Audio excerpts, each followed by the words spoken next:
ఒక వేసవి రోజున ఒక పెద్ద సింహం చెట్టు కింద నిద్రపోతుంది. అది చాలా గాఢంగా నిద్రలో ఉంది. అదే సమయంలో ఒక చిన్న ఎలుక చురుకుగా అటూ ఇటూ తిరుగుతూ ఆడుకుంటోంది.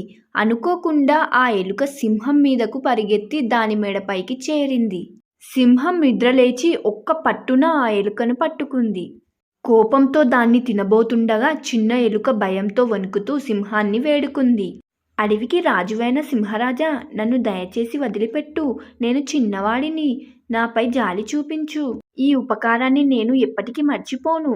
భవిష్యత్తులో నేను కూడా నీకు ఏదో ఒక విధంగా సహాయం చేయగలను. సింహం గట్టిగా నవ్వింది. హహహహహ!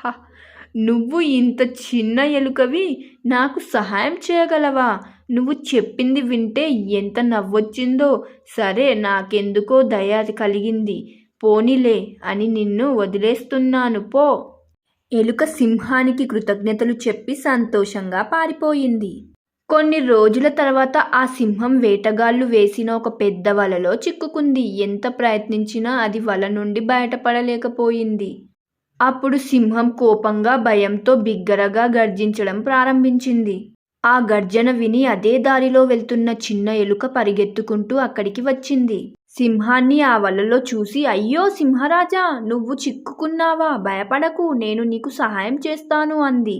తర్వాత ఆ ఎలుక తన పదునైన పండ్లతో ఆ వల తాళ్లను కొద్దిసేపటికే కొరికి తెంపేసింది. వల తెగిపోవడంతో సింహం స్వచ్ఛందంగా బయటకు వచ్చింది. సింహం చిన్న ఎలుకకు కృతజ్ఞతలు చెప్పింది.